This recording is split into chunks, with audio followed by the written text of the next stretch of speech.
We're back at the table for our last topic, a permit application to draw water from an aquifer under a ranch in central New Mexico is expected to face significant opposition in a public comment period that ends this week.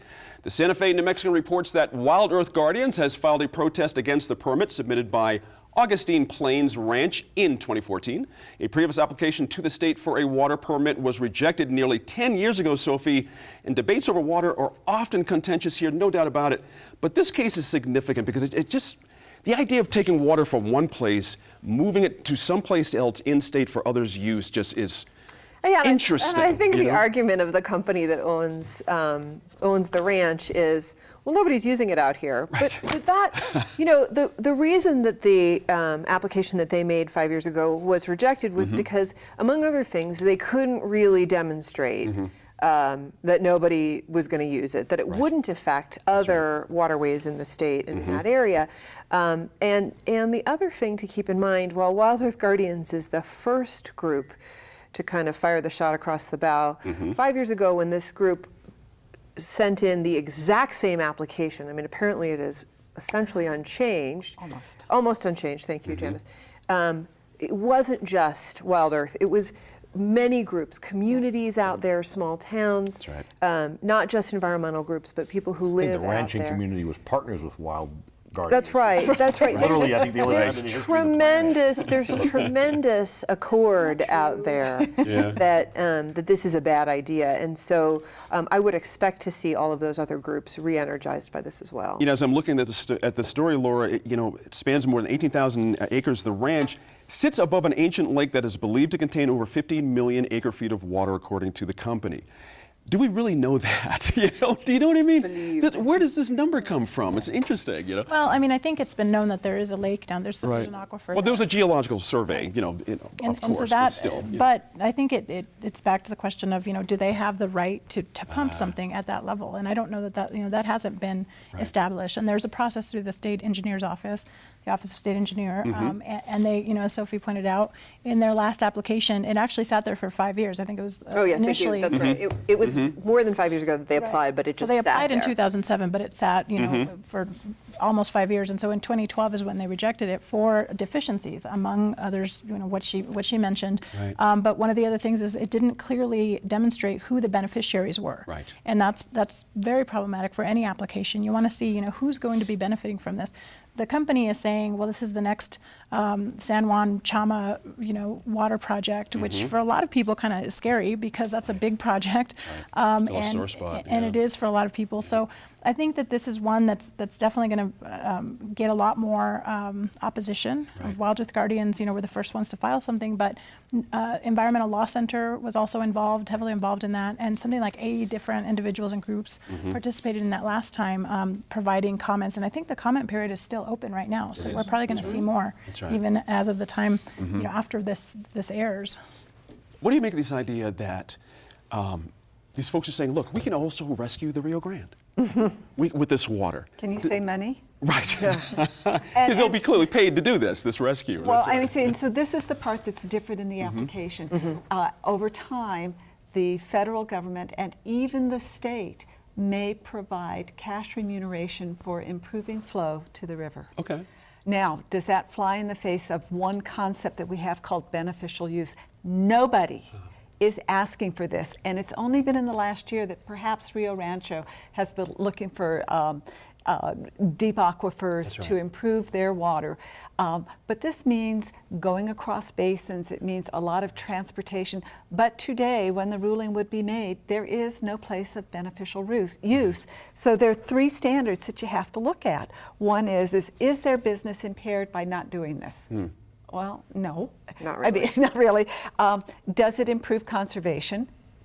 No. Not according to Wild Earth Guardians, that's right. Does it improve public welfare? Okay. Today, and I would say that the answer is no. Nobody is asking for this. Right. But if they inject water into the Rio Grande, I mean, eventually the hope is that they will be able to pipe it back north and sell it to Albuquerque at a premium. That's right. But the immediate payoff would be stream flow from the federal government. So I would say a couple things.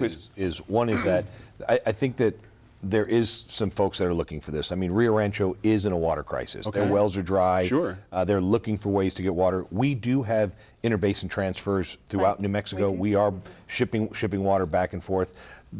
A couple of big highlighted problems that exist. One is you have to have, we have a specific law against water speculation. Right. You can't say, let me build this, and if I build it, they will come. Yeehaw! You got to have a contract that says, if you build this. Now, where the risk comes in is that if Rio Rancho is so desperate for water, which they are to some extent, if Rio Rancho runs down with these guys and signs a contract, now you got a beneficial person at the end, and you got a point, a place of purpose, which could create a problem. I think, though, that there's other opportunities around New Mexico. There's a water project out of Fort Sumner that I actually did some work with, that they're going to use less water than they're using to farm now.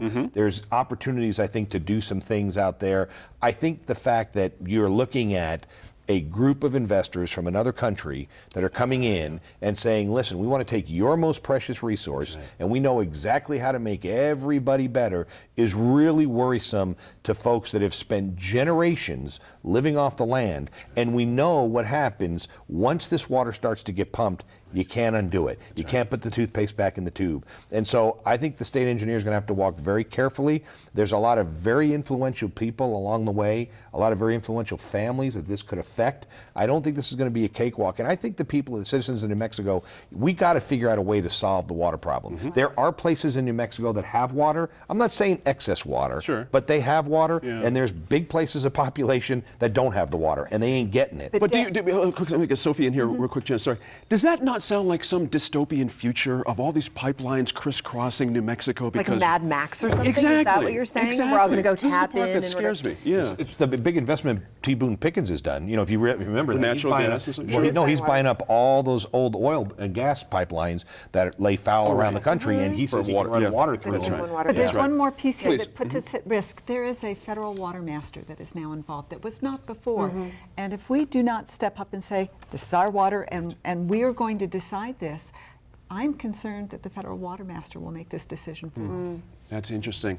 Back to that point, are we willing to pay for this as well as New Mexicans, this dystopian future of water? Well, I mean, the in thing is that the tubes? dystopian future is always sort of presented to us. We know it's hanging over us. We have water issues for sure. We know we're a dry state. Right. But this particular project has some hallmarks of maybe that's not exactly what we need to do. And I think in order to address the problem in a comprehensive way, we need to knuckle down as a state and say this is a priority. Let's look across the state at how we're managing these issues.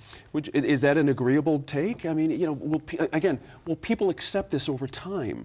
This idea that some place is being depleted so someplace else in New Mexico can thrive. You see what I mean? There's a tension So we there already that- have that? Right, exactly. Well, Well, I think we do Exactly. have that in some respects, but I think that it's a broader planning issue Right. that has to occur, not just in the context of one company sort of speculating, making this investment and then purporting to sell water at a premium. So Right. I think that's what is really going to be problematic for people. but we've had people here based locally here who have tried to buy surface water rights across the whole state in one fell swoop. We've had all kinds of games played with water here. Whose job is it? Getting to Janice's point, in case the feds don't step in here or don't want the feds to I step don't in. want them to step in. Right, exactly. Whose job besides the Well, I engineers mean, department? I think the feds are involved. Yeah. because They are. I mean, there's the Bureau of Reclamation. There's a Right. lot. There's a huge part of this is the U.S. Army Corps of Engineers that Right. deals with a lot of flow issues and whatever. Right. Yeah, I think it's a society-wide issue, and the Office of State Engineer has very specific rules and a process for granting of this application, and so it's definitely not a done deal. And so I think that is definitely going to be the first line of people weighing in on this process. But the bigger concern is something that needs to happen, at the legislature, at different levels, the governor's office. I mean, everyone sort of needs to get involved with a long-term process. Well, the state engineer too. The state engineer, we're talking about all these cuts that are coming along, and Yeah. nobody talks about the state engineer's office. And listen, I could tell you, I worked on a lot of water when I was in the legislature, coming from the Pecos Valley Right. and the Pecos River compacts.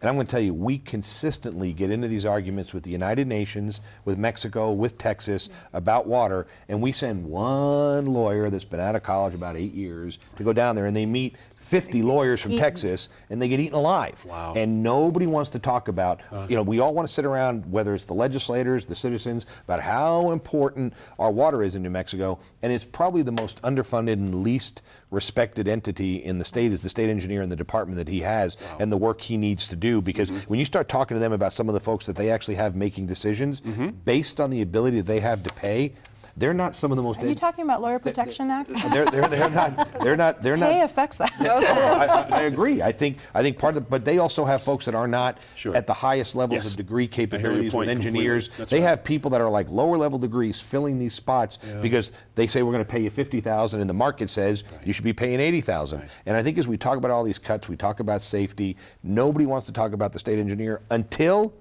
it's too late. Every time it and comes so up. could we We've raise talked. some We've talked taxes about having to around have a that? Could we water have a tax czar increase? here at this table quite a few times. Yeah, we over have. the- You know, what I mean, does that make sense to you? A water czar, somebody that really, this is what they do. Well, I think that's the state engineer, but I think you have to be careful what you ask for because the EPA federally is looking at regionalization. Sounds great, but in a state like ours, regionalization is very expensive and maybe out of touch. We're And- about to lose our most precious resource Right. in this state, and that's Joe Stell, former state representative out of Carlsbad, still lives down there. That man knows more about water, does. water law, and what's right for New Mexico.